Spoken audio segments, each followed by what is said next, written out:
అందరికీ నమస్తే. This is Sai Kumar. Welcome back to Shri Sai tutorial. టెట్కి సంబంధించి కంటెంట్ పరంగా మంచి స్కోర్ సాధించాలి అంటే ఏ క్లాస్ వరకు చదవాలి అనేటువంటి అంశం పైన రెగ్యులర్గా క్వశ్చన్స్ అనేటువంటి అడుగుతూ ఉంటారు. ఆ నేపథ్యంలో ఇంకా టెట్కి మనకు చాలా తక్కువ సమయం మాత్రమే ఉన్నది. పేపర్ 1 వాళ్ళకి సంబంధించి 9 నుంచే స్టార్ట్ అవుతున్నాయి. అదేవిధంగా పేపర్ 2 వాళ్ళకి 2 నుంచే స్టార్ట్ అవుతున్నాయి. కాబట్టి ఈ సమయంలో అంటే గత ప్రశ్నాపత్రాలను ఒకసారి చూసుకుంటే మనకి ఏ క్లాస్ వరకు ప్రశ్నలు అనేటువంటి అడిగారు, ప్రశ్నలు అనేటువంటి ఏ రకంగా అడుగుతున్నారు, ఏ క్లాస్ నుంచి అడుగుతున్నారు, ఏ క్లాస్ వరకు అడుగుతున్నారు అనేటువంటి అంశం పైన ఈ వీడియో ద్వారా మీకు పూర్తి క్లారిటీ అనేటువంటిది ఇస్తాను.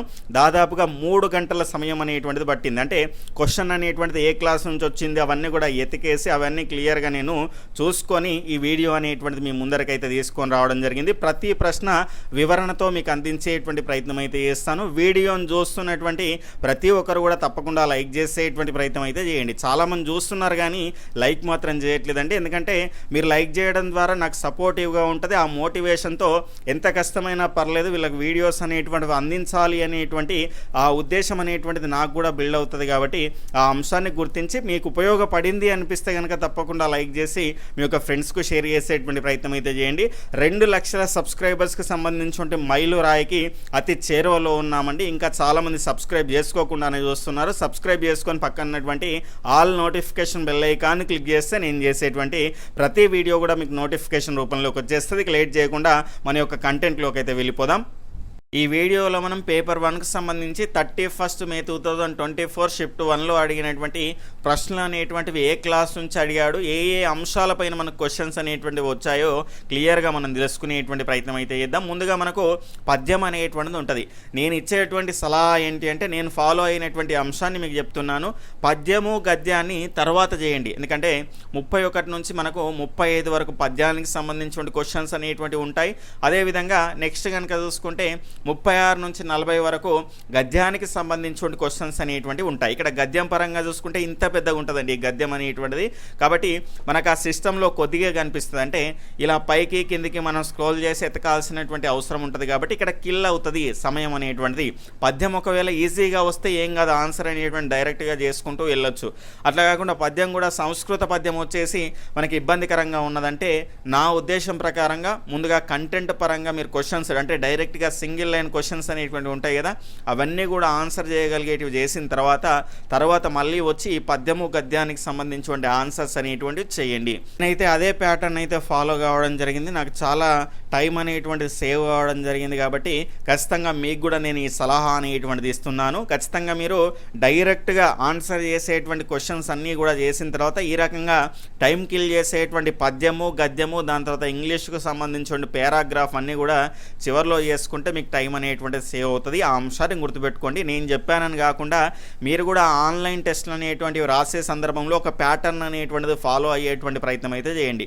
ఆ ప్యాటర్న్ మీకు అనుకూలంగా ఉండి టైం అనేటువంటిది సేవ్ అవుతుంది అనిపిస్తే కనుక ఖచ్చితంగా మీరు రాసేటువంటి ఫైనల్ ఎగ్జామ్లో అదే ప్యాటర్న్ని మీరు కంటిన్యూ చేసుకోండి. ఖచ్చితంగా ఆన్లైన్ టెస్ట్లు అనేటువంటివి ఫైనల్ ఎగ్జామ్కి పోయే ముందు రాయడం అనేటువంటిది చాలా ముఖ్యమైనటువంటి అంశం. మనం ఎంత చదివామా అనేటువంటిది కాదు, ఏ అంశాల్లో మనం వీక్గా ఉన్నాము, దాని తర్వాత క్వశ్చన్స్ని మనం ఏ రకంగా అర్థం చేసుకుంటున్నాము, కాంది అడిగారా సరైనది అడిగారా, ఆప్షన్స్లో మనం ఏదైనా తొందరగా మనకు తెలిసినటువంటి దానికి సంబంధించి తొందరపడుతున్నామా, అలాంటి అంశాలన్నీ కూడా మనం రెక్టిఫై చేసుకోవడానికి ప్రీవియస్ క్వశ్చన్ పేపర్స్ చూడడం కానీ ప్రాక్టీస్ క్వశ్చన్స్ చేయడం అనేటువంటిది చాలా కీలకమైనటువంటి అంశం. ఆ నేపథ్యంలోనే మన శ్రీ సాయి ట్యూటోరియల్ ద్వారా చాలా క్వాలిటీగా 50 టెస్టులు అనేటువంటివి మీకు అందించడం అయితే జరుగుతున్నది. కాబట్టి డైలీ మీకు టాపిక్ వైజ్గా టెస్టులు అనేటువంటి అప్డేట్ అవుతూ ఉంటాయి. 44 టెస్టులు అనేటువంటి అప్డేట్ కావడం జరిగింది. ఈరోజు 45వ టెస్టు, మిగిలినటువంటి 5 టెస్టులు కూడా మోడల్ గ్రాండ్ టెస్టులు అనేటువంటివి ఉంటాయి. ఇవన్నీ కూడా మీరు రాసుకోవాలంటే కేవలం 99 రూపాయల్లోనే మీకు ఈ రకంగా మీరు ఈ ఎగ్జామ్స్ అయిపోయే వరకు రాసుకోవడానికి అవకాశం అనేటువంటిది ఇవ్వడం అయితే జరిగింది. కాబట్టి ఖచ్చితంగా వీడియో యొక్క డిస్క్రిప్షన్లో కామెంట్ సెక్షన్లో మన యొక్క యాప్ యొక్క లింక్ అనేటువంటిది అందుబాటులో ఉన్నది. మీరు ఒకసారి క్లియర్గా చెక్ చేసుకునే ప్రయత్నం అయితే చేయండి. ఫ్రీ టెస్టులు కూడా మీకు అందుబాటులో ఉన్నాయి. ఒక 4 వరకు మీకు ఫ్రీ టెస్టులు కూడా అందుబాటులో ఉంచాను. వాటిని కూడా రాసేటువంటి ప్రయత్నం అయితే చేయండి. ఖచ్చితంగా మినిమం 5 నుంచి 10 టెస్టులు అయినా రాస్తే మీకు ఒక అవగాహన అనేటువంటిది వస్తుంది. ఇక్కడ టాపిక్ సిలబస్ షీట్ ఉంటుంది. అంటే మీరు అన్నీ చదివారు కాబట్టి సిలబస్ షీట్లో ఉన్నటువంటి అంశాల పరంగా మీరు అన్ని అంశాలని కవర్ చేశారా లేదా అనేటువంటి అంశం పరంగా మీకు క్లారిటీ అనేటువంటిది వస్తుంది. ఈ రకంగా మీకు క్వాలిటీగా మీకు టెస్ట్ సిరీస్ అనేటువంటిది అందించడం జరిగింది. కేవలం ఇప్పుడు చాలామంది అభ్యర్థుల కోరిక మేరకు ₹99కే ఈ టెస్ట్ సిరీస్ అనేటువంటిది అందిస్తున్నాం. అదేవిధంగా చాలా ఫ్రీ మెటీరియల్ అనేటువంటిది, దాని తర్వాత నెక్స్ట్ మనకు ప్రీవియస్ క్వశ్చన్ పేపర్స్, దాని తర్వాత నెక్స్ట్ మనకు ఫ్రీ టెస్ట్లు కూడా మీకు అక్కడ మన యాప్లో అందుబాటులో ఉన్నాయి. క్లియర్గా చూసుకునేటువంటి ప్రయత్నం అయితే చేయండి. వీడియో యొక్క డిస్క్రిప్షన్లో కామెంట్ సెక్షన్లో మొదటి మెసేజ్గా పిన్ చేసి పెడతాను. రీడ్ మోర్ పైన క్లిక్ చేసుకుంటే లింక్స్ అనేటువంటివి వస్తాయి. వాటి ద్వారా మీరు ఇవన్నీ కూడా చూసుకోవడానికి అవకాశం అయితే ఉంటుంది. ఇక్కడ చూసుకుంటే మన ప్యాటర్న్ కూడా ఇక్కడ పైన కూడా మీకు క్లియర్గా ఉంటుంది. సబ్జెక్టులు అనేటువంటివి ఉంటాయి, ఇవన్నీ కూడా ఉంటాయి. ఇక్కడ సబ్జెక్టులు అనేటువంటివి ఉంటాయి.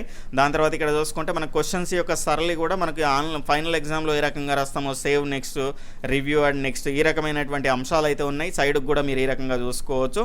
కాబట్టి ఈ నేపథ్యంలోనే మీకు ఆ రకంగా మీకు అలవాటు అవుతుంది అనేటువంటి నేపథ్యంలో ఈ రకమైనటువంటి క్వాలిటీ టెస్టులు అనేటువంటివి అందిస్తున్నాం. కాబట్టి క్లియర్గా చూసుకునేటువంటి ప్రయత్నం అయితే చేయండి.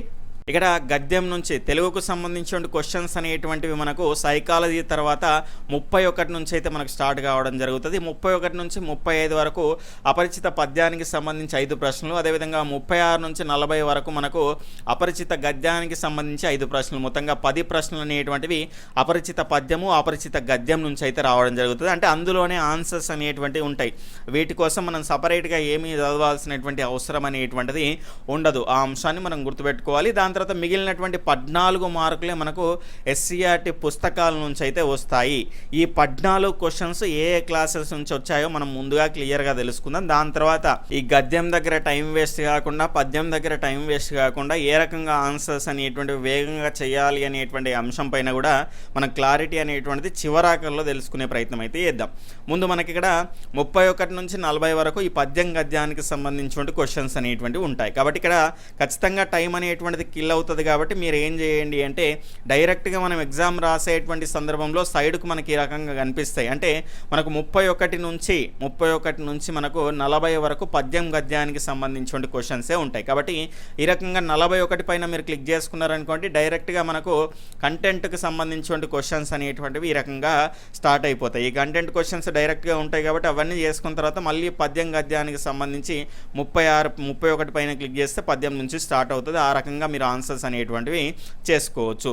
ఇక గద్యము పద్యం తర్వాత మన కంటెంట్కి సంబంధించిన క్వశ్చన్స్ అనేటువంటివి 41వ క్వశ్చన్ నుంచి అయితే మొదలు కావడం జరుగుతుంది. అందులో భాగంగా క్వశ్చన్ చూసుకుంటే గోన బుద్ధారెడ్డి రంగనాథ రామాయణాన్ని ఏ కాండ వరకు రాశాడు అనేటువంటిది ప్రశ్న. దీని యొక్క రైట్ ఆన్సర్ వచ్చేసి యుద్ధకాండ వరకు అయితే మనకు రాయడం జరిగింది. దీనికి సంబంధించిన ఆప్షన్స్ అయితే ఈ రకంగా ఉన్నాయి.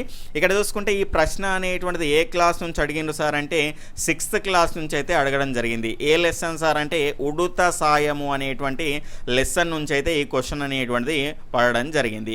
ఇక్కడ చూసుకుంటే ఏదైనా ఒక లెసన్ మనకు గుర్తుకొచ్చింది అంటే, లేదంటే ఒక రచయిత గుర్తుకొచ్చాడు అంటే ఆ పాఠము, ఆ పాఠానికి సంబంధించినటువంటి ఇతివృత్తము, అదేవిధంగా ప్రక్రియ, ఇవన్నీ కూడా మనకు గుర్తుకు రావాల్సినటువంటి అవసరం అయితే ఉంటుంది. ఈ ఉడుత సాయము అనేటువంటి పాఠ్యాంశానికి సంబంధించినటువంటి ప్రక్రియ కనుక చూసుకుంటే మనకు ద్విపద అండి. ద్విపద అంటే 2 పాదాలు అయితే ఉంటాయి. పాడుకోవడానికి వీలుగా ఉండేటువంటిది ద్విపద అనేటువంటి అంశాన్ని అయితే మనం చూడొచ్చు. దీనికి సంబంధించినటువంటి ఇతివృత్తాన్ని కనుక చూసుకుంటే మనకు సహకారము అనేటువంటి ఇతివృత్తాన్ని అనేటువంటిది ఇక్కడ మనకి ఇది తెలియజేస్తుంది. ఈ పాఠ్యాంశానికి సంబంధించిన రచయిత ఎవరు సార్ అంటే గోన బుద్ధారెడ్డి అనేటువంటి అంశాన్ని అయితే మనం ఇక్కడ క్లియర్గా చూసుకోవచ్చు. దాని తర్వాత ఇక్కడ చూసుకుంటే ఆయన రామాయణాన్ని, రంగనాథ రామాయణం అనేటువంటిది ఇది తెలుగులో తొలి రామాయణంగా మనం చెప్పుకోవచ్చు.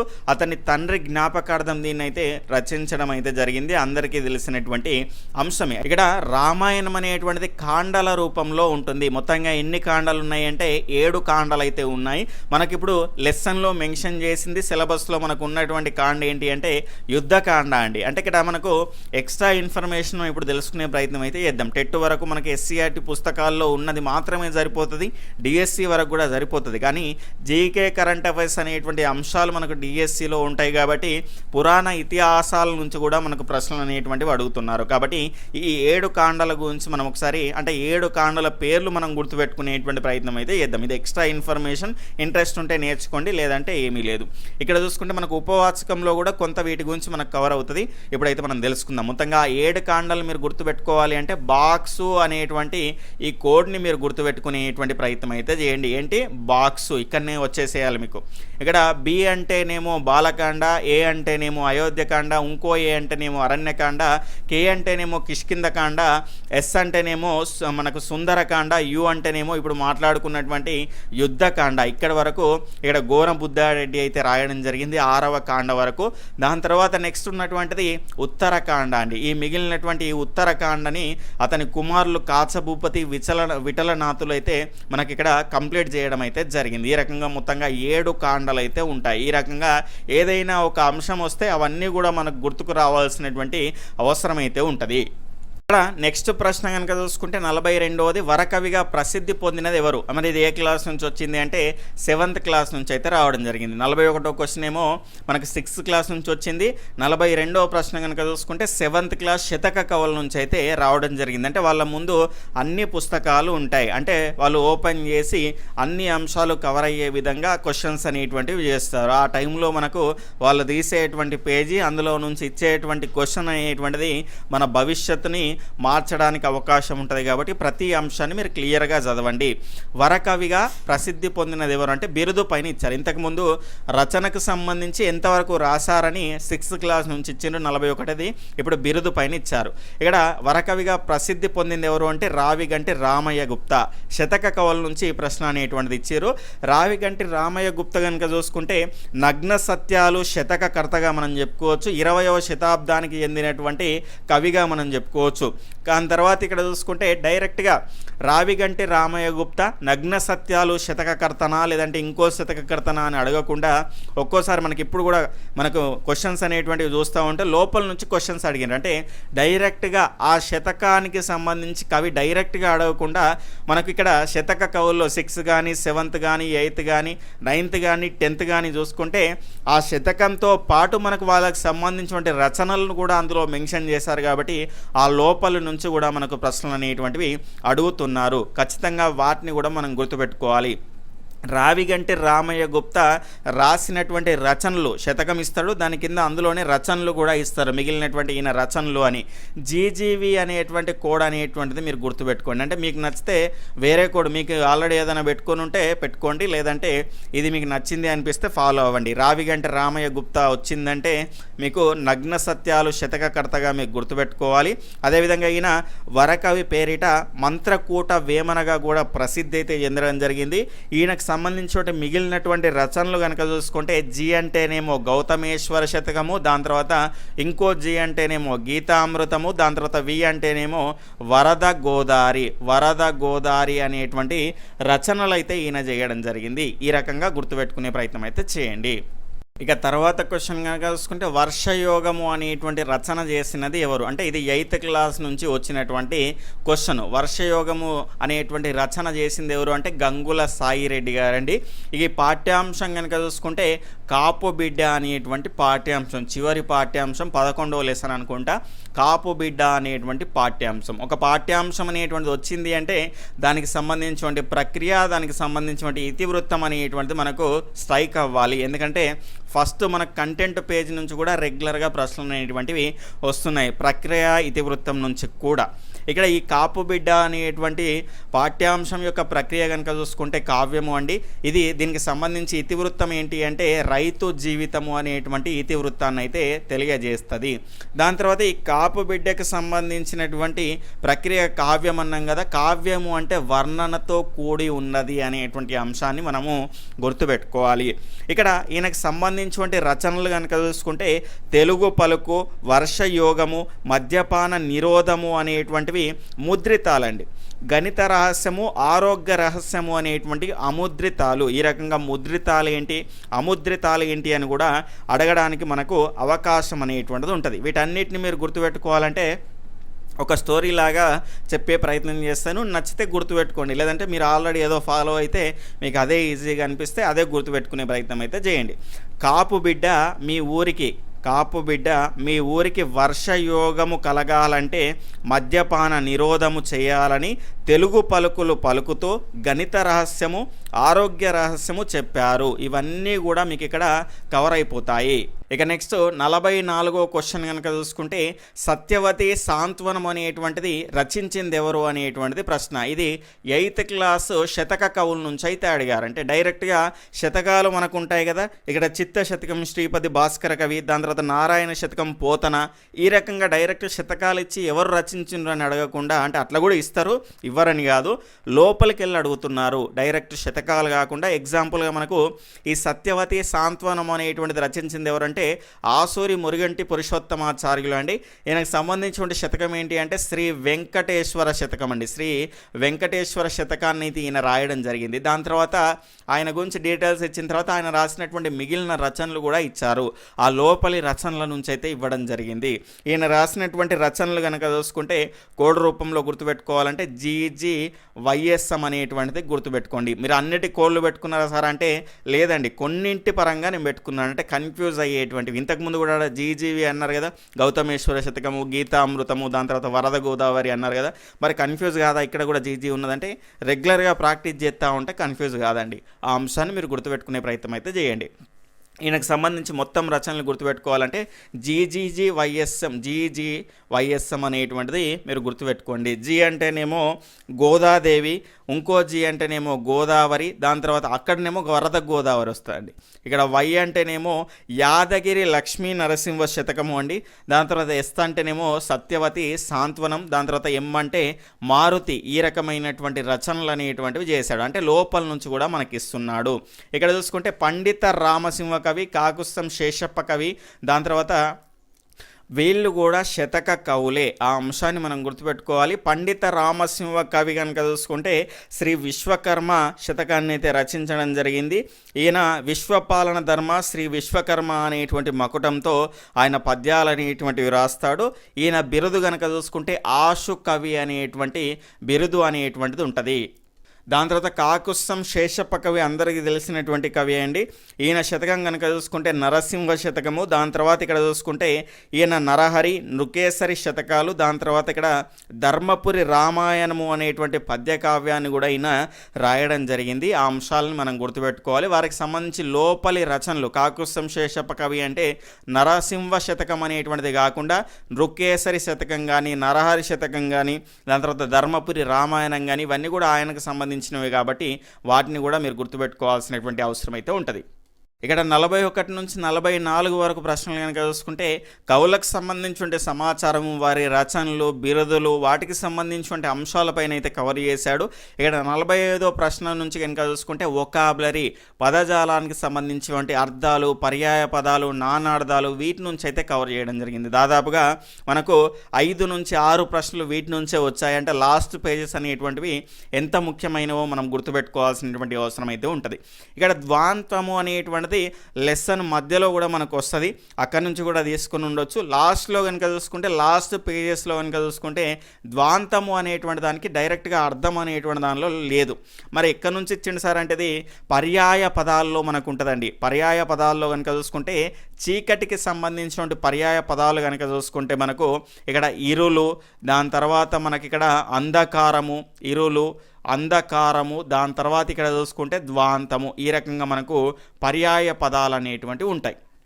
పర్యాయ పదాలు కూడా ఇచ్చేటువంటి సందర్భంలో డైరెక్ట్గా ఇట్లనే అడుగుతారండి. అంటే చీకటికి సంబంధించి పర్యాయ పదాల్లో లేనిది ఏంది అని ఇట్లా అడగట్లేదు.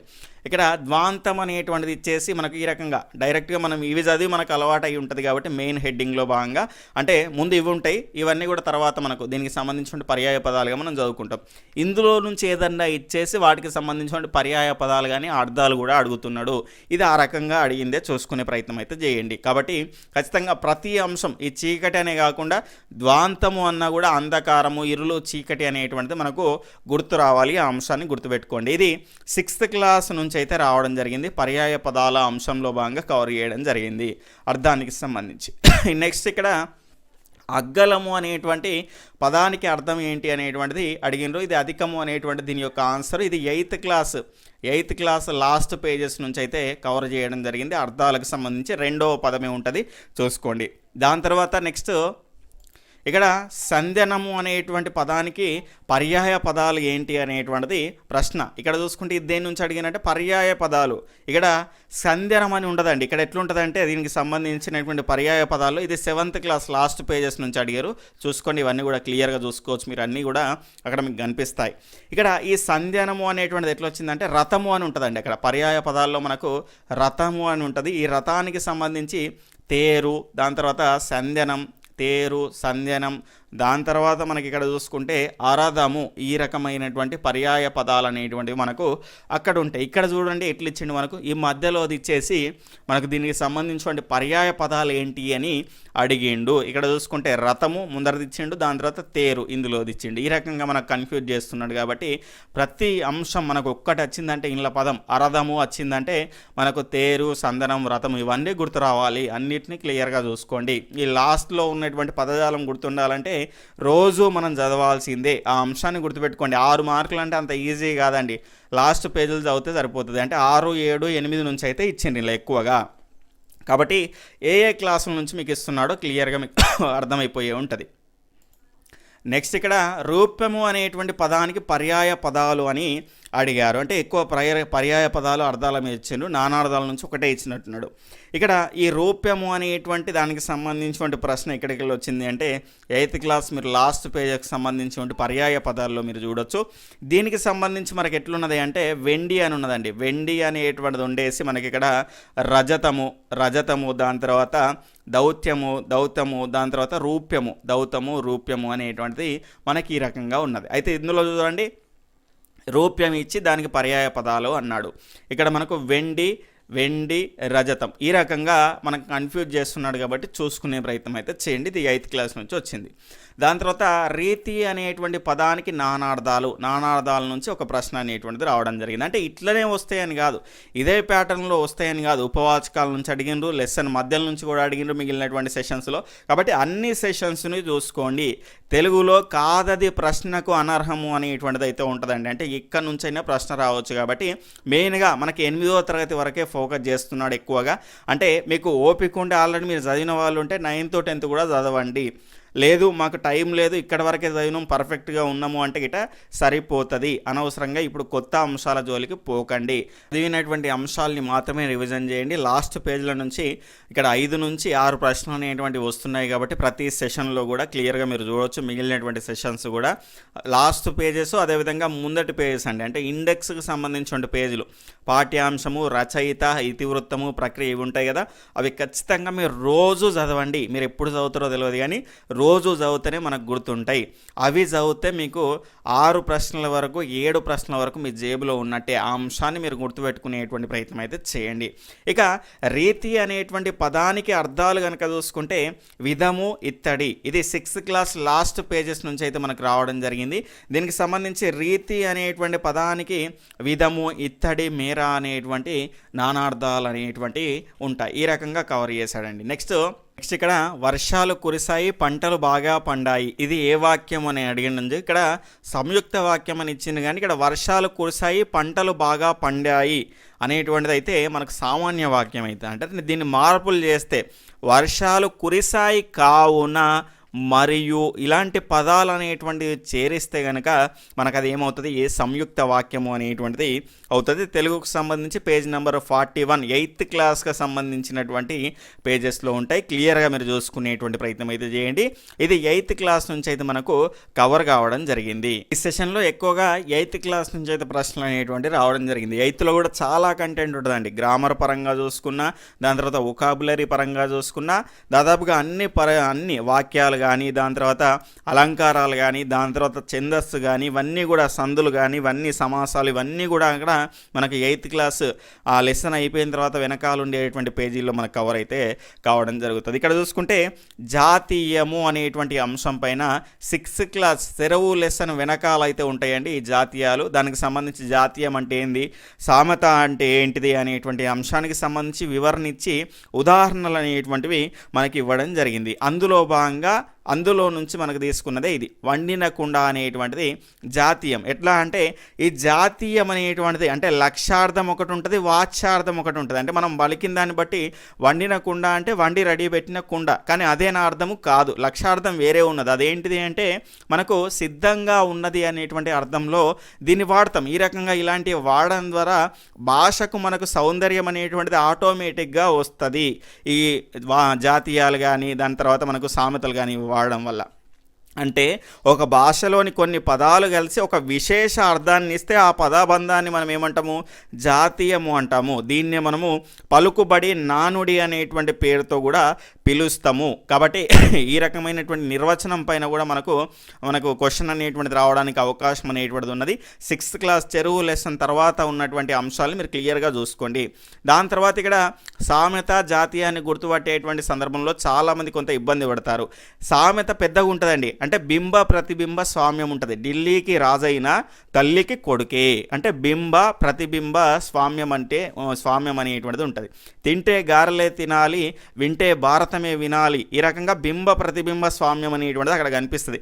జాతీయం అంటే డైరెక్ట్గా ప్రజల్లో ఆ రకమైనటువంటి మాట అనేటువంటిది ఎక్కువ వాడుకలో ఉండి అదే సామ్యతగా మనకు రూపుదిద్దుకున్నది. అంటే డైరెక్ట్ అర్థం ఉంటుంది. ఢిల్లీకి రాజైన తల్లికి కొడుకే, అర్థంలో మార్పు ఏముండదు. ఢిల్లీకి రాజైనా కూడా తల్లికి కొడుకు అనేటువంటి అర్థము, కానీ ఆ రకంగా ఉపయోగించడం వల్ల ప్రజల్లో ఎక్కువగా వాడకంలో ఉండడం వల్ల దాన్ని ఆ రకంగా మనం ఉపయోగించడం అనేటువంటిది సామ్యత రూపంలో మనకు రావడం జరిగింది. అంటే సామ్యత నుండి సామెత ఏర్పడిందండి. అంటే ఒక అనుభవం ప్రజల్లో బాగా ప్రచారమై ఆ తరువాత సామెత అవుతుంది. అంటే మంచి భావాల్ని పదునైన మాటల్లో చెప్పడం అనేటువంటిది సామెత యొక్క లక్షణం. చాలా చక్కగా మనకి ఇవ్వడం జరిగింది.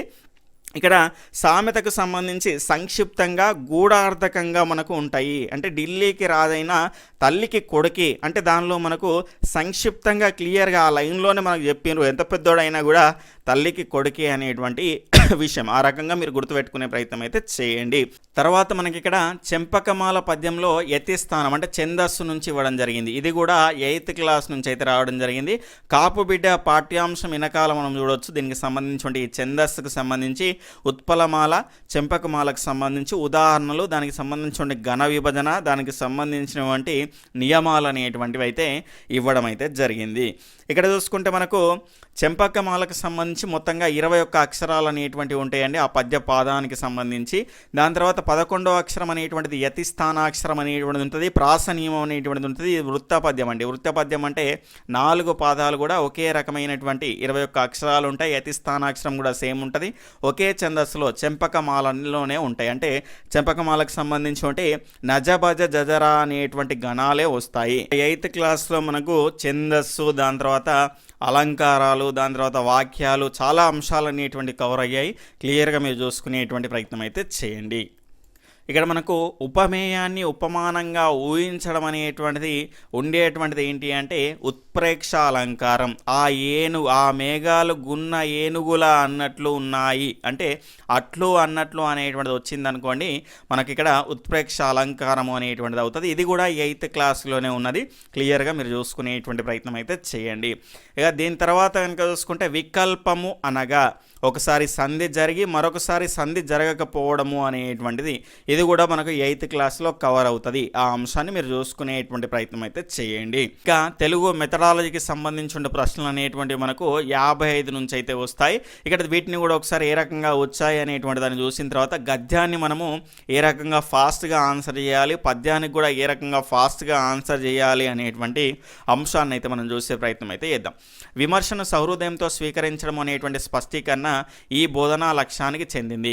ఇక్కడ దీని యొక్క రైట్ ఆన్సర్ సముచిత మనోవైఖరులు అండి. ఖచ్చితంగా ప్రతిసారి లక్ష్యాలు, స్పష్టీకరణలు, ఉద్దేశాలు, గమ్యాలు వీటి నుంచి రిపీటెడ్గా ప్రశ్నలు అనేటువంటివి వస్తున్నాయి. ముఖ్యంగా ఈ స్పష్టీకరణ అనేటువంటి అంశం పైన మీరు ఎక్కువ ఫోకస్ చేయండి. ఆ బోధనా లక్ష్యాలని కూడా మీరు క్లియర్గా చూడండి. అది భాషాభిరుచ, రసానుభూత, సృజనాత్మక శక్తి, సముచిత మనోవైఖరుల, అదేవిధంగా తెలుగుకు సంబంధించిన విద్యా ప్రమాణాలను కూడా ఖచ్చితంగా చూసుకోండి. వాటి నుంచి కూడా ప్రశ్నలు అనేటువంటివి రిపీట్ అవుతూ ఉన్నాయి. ఇక నెక్స్ట్ ప్రశ్న కనుక చూసుకుంటే దినచర్య, రహస్య లేఖలు ఈ రకమైనటువంటి భాషా ప్రయోజనానికి ఉదాహరణలు దీని రైట్ ఆన్సర్ ఉద్దీపన, అభివ్యక్తి, లిఖిత రూపము, ఆత్మగతము అనేటువంటి అంశాన్ని అయితే మనం చూస్తున్నాం. ఈ ఆన్సర్ మనం చేయాలి అంటే భాషా మౌలిక ప్రయోజనము, భావ వినిమయము అనేటువంటి ఒక పట్టిక ఉంటుంది, అదంతా కూడా మనం నేర్చుకోవాలి. అభివ్యక్తి, గ్రహణం అనేటువంటిది ఉంటుంది. అభివ్యక్తి అంటే ఇతరులకు వ్యక్తీకరించడము, గ్రహణము అంటే స్వీకరణ. ఇక్కడ వాగ్రూపంలో అదేవిధంగా లేఖన రూపంలో అంటే భాషణము లేఖనం ద్వారా అభివ్యక్తీకరిస్తాం. అంటే మనం వ్యక్తీకరణ అనేటువంటిది ఇతరులకు తెలియజేయడానికి భాషణము లేఖనము అనేటువంటి నైపుణ్యాలు ఉపయోగపడతాయి. గ్రహణము స్వీకరించడానికి ఏదైనా అంశాన్ని, శ్రవణము పఠనము అనేటువంటిది ఉపయోగపడుతుంది. మళ్ళీ వాగ్రూపానికి సంబంధించి భాషణంలో కూడా ఆత్మగతం ఉంటుంది, ప్రకాశం ఉంటుంది. లేఖనంలో కూడా ఆత్మగతం ఉంటుంది, ప్రకాశం అనేటువంటిది ఉంటుంది. ఈ రకంగా మనకు దినచర్య, రహస్య లేఖలు ఇవన్నీ కూడా అభివ్యక్తి, లిఖిత రూపము, ఆత్మగతం అనేటువంటిది వస్తుంది. ఆ పట్టిక చూస్తే మీకు క్లియర్గా అర్థమైపోతుంది. చూసుకునే ప్రయత్నం అయితే చేయండి. నెక్స్ట్ ఇక్కడ మౌన పఠనానికి సంబంధించిన పరిమితులలో ఇది సరి అయినది. అంటే పాజిటివ్స్ అడిగినరా, నెగిటివ్స్ అడిగినరా అనేటువంటి అంశాన్ని మనం క్లియర్గా చూడాల్సినటువంటి అవసరం అయితే ఉంటుంది. పరిమితులు అంటే నెగిటివ్స్ అడిగారు. మౌన పఠనం అంటే మనం మనసులోనే అంటే మన కళ్ళతోటే చదువుతాము, బయటికి రాదు శబ్దం. బయటికి శబ్దం రానప్పుడు ఉచ్చారణ దోషాలు ఎట్లా మనం తెలుసుకుంటాం, శబ్ద దోషాలు ఎట్లా తెలుసుకుంటాం, విషయ దోషాలను తెలుసుకోలేం కదా. కాబట్టి ఇది పరిమితి అడిగినరా, పాజిటివ్స్ అడిగినరా, నెగిటివ్స్ అడిగినరా క్లియర్గా చూసుకోండి. నెక్స్ట్ అర్ధ విపరిణామము, దాని తర్వాత మూలంగా చీరల యొక్క అర్ధ సంకోచము, దాని తర్వాత చెంబు యొక్క అర్ధ వ్యాకోచము ఈ వ్యాకరణ రకానికి చెందిందంటే చారిత్రాత్మక వ్యాకరణం అండి. ఇక్కడ దీనికి సంబంధించి రెగ్యులర్గా ప్రశ్న రిపీట్ అవుతున్నది. వర్ణనాత్మక వ్యాకరణమా, తులనాత్మక వ్యాకరణమా, దాని తర్వాత ప్రాయోగిక వ్యాకరణమా, ఇవన్నీ కూడా క్లియర్గా మీరు నేర్చుకోండి. ప్రతి సెషన్లో ఈ అంశం పైన క్వశ్చన్ అనేటువంటిది రిపీట్ అయింది, చూసుకోండి కావాలంటే మీరు కూడా. ఉపవాచక బోధన పద్ధతుల్లో సరి అయినది అంటే ఇక్కడ మనకు ఉద్దేశాల్లో, పద్ధతుల్లో కాదు, బోధన ఉద్దేశాల్లో సరి అయినది అంటే ఉపవాచకం బోధించడం ద్వారా మౌన పఠనం అనేటువంటిది అంటే ఉపవాచకానికి సంబంధించి మనం ఎక్కువ అంశాలని బయటికి చదివితే అలసిపోతాం కాబట్టి మౌన పఠనం అనేటువంటిది అలవాటు అవుతుంది. నెక్స్ట్ విస్తార పఠనం, ఎక్కువ అంశాలను నేర్చుకోవడానికి అవకాశం ఉంటుంది. కాబట్టి ఇవి దీనికి సంబంధించిన ఉద్దేశాలు అంటే పాజిటివ్స్ అనేటువంటివి అడిగారు. పిల్లలు రాసినటువంటి అంశాలకు ఆధారాలు, నోటుబుక్లు, నియోజనాలు, పోర్ట్ఫోలియోలు, ఇది సులభంగా మనం పెట్టేస్తాము.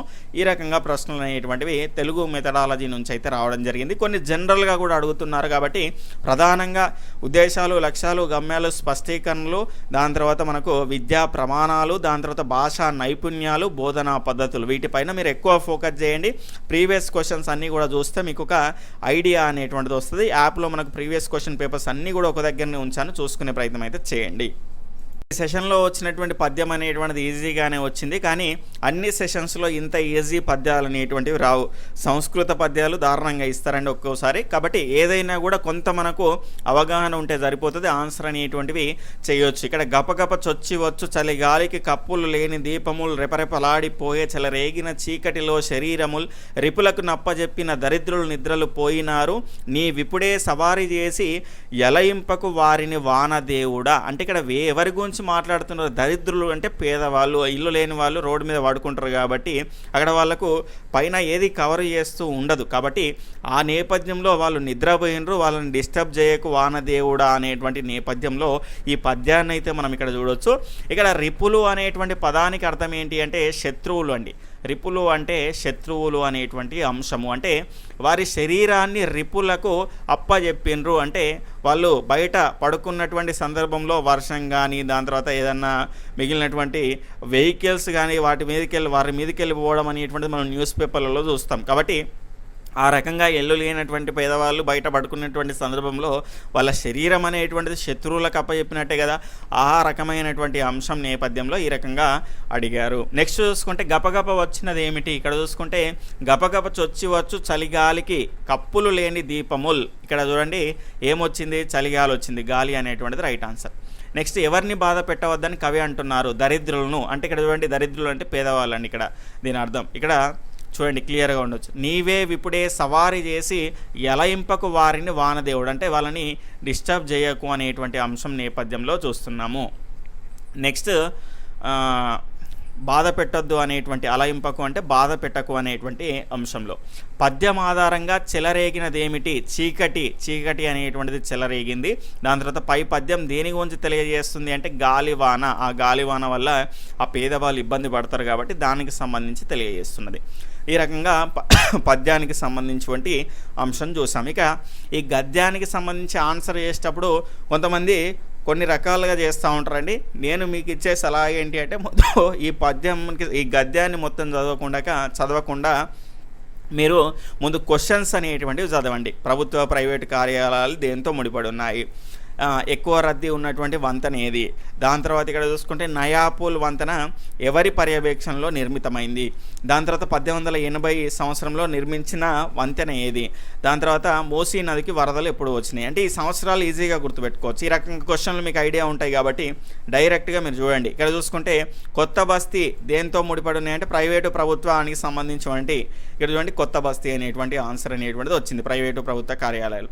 దాని తర్వాత ఇక్కడ ఎక్కువ రద్దీ ఉన్నటువంటి వంతెన, ఇక్కడ చూడండి ఎక్కువ రద్దీ ఉన్నటువంటి వంతెన ఇక్కడ చాదరగడ్ వంతెనను దాటవలసిందే. ఉదయం 8 గంటల నుంచి మధ్యాహ్నం 12 గంటల వరకు అయితే సాయంత్రం 3 గంటల నుంచి రాత్రి వరకు భారీగా అంటే అసంఖ్యాకంగా పోతూ ఉంటాయి కాబట్టి రద్దీ అనేటువంటిది రకంగా ఎక్కువ ఉంటుంది. దాని తర్వాత నెక్స్ట్ నయాపూల్ వంతెన ఎవరి పర్యవేక్షణలో నిర్మితమైంది. ఈ రకంగా ఉన్నది కాబట్టి అంటే ఆ రకంగా మరొక వంతెన కట్టాల్సినటువంటి అవసరం అయితే వచ్చింది. ఇక్కడ అఫ్జల్ ఉద్దౌలా 1880లో అఫ్జల్ వంతెన నిర్మించడం జరిగింది. ఆల్రెడీ ఇందులో ఒక క్వశ్చన్ అనేటువంటిది కవర్ అయింది. ఈ రకంగా ఆ క్వశ్చన్ చదివి డైరెక్ట్గా మీరు ఆ క్వశ్చన్కి సంబంధించినటువంటి కంటెంట్ ఏ రకంగా ఎక్కడ ఉందో దానిలోకి వెళ్తే మీకు ఈజీగా ఆన్సర్ అనేటువంటి దొరుకుతుంది. ఇదంతా చదివితే మనకు టైం అనేటువంటి దగ్గర కిల్ అవుతుంది కాబట్టి మళ్ళీ ఎగ్జామ్ రాసేటువంటి సందర్భంలో ఇది మొత్తం ఒకటే దానిలో రాదు. మనకు స్క్రీన్స్ అనేటువంటి చిన్నగా ఉంటాయి కాబట్టి కిందికి పైకి తిప్పుతూనే ఉండాలి. కాబట్టి లాస్ట్లో చేసుకుంటే టైం అనేటువంటిది సేవ్ అవుతుంది. ఈ రకంగా మీరు ఆన్సర్స్ అనేటువంటివి చేయండి. ఇక్కడ సంవత్సరాలు వస్తే మనకి ఈజీగా అండి. ఇక్కడ మూసీ నదికి వరదలు ఎప్పుడు వచ్చిన సంవత్సరం ఏది అంటే ఇక్కడ క్లియర్గా మనం చూడొచ్చు 1808 సెప్టెంబర్ 28. అదే ఆన్సర్ అయితే ఉన్నది. ఇంకోటి ఇక్కడ 1880లో అఫ్జల్ వంతెన నిర్మించారు. అఫ్జల్ వంతెన ఎప్పుడు నిర్మించారంటే 1880. ఈ రకంగా సంవత్సరాలు వస్తే ఇంకా మనకు సులభంగా ఆన్సర్ అనేటువంటిది పెట్టడానికి అవకాశం అనేటువంటిది ఉంటుంది. ఈ రకంగా మనం ఒక క్వశ్చన్ పేపర్ అనేటువంటిది అనాలిసిస్ అనేటువంటిది చేసుకున్నాం. దాదాపుగా మనకి 8th క్లాస్ దాటిపోవట్లేదు టెట్ పరంగా. ఒకవేళ 9th 10th మీరు చదువుతానంటే మీకు టైం ఉన్నది అంటే చదవండి, ఏం నష్టం లేదు, డిఎస్సికి మనకు ఉపయోగపడుతుంది. కానీ ప్రశ్నలు 8కు మించి పోవట్లేదు టెట్ పరంగా. గత ప్రశ్నాపత్రాల సరళిని చూస్తే ఆ అంశాన్ని గుర్తుపెట్టుకోండి. Okay friends, bye, take care, జై హింద్.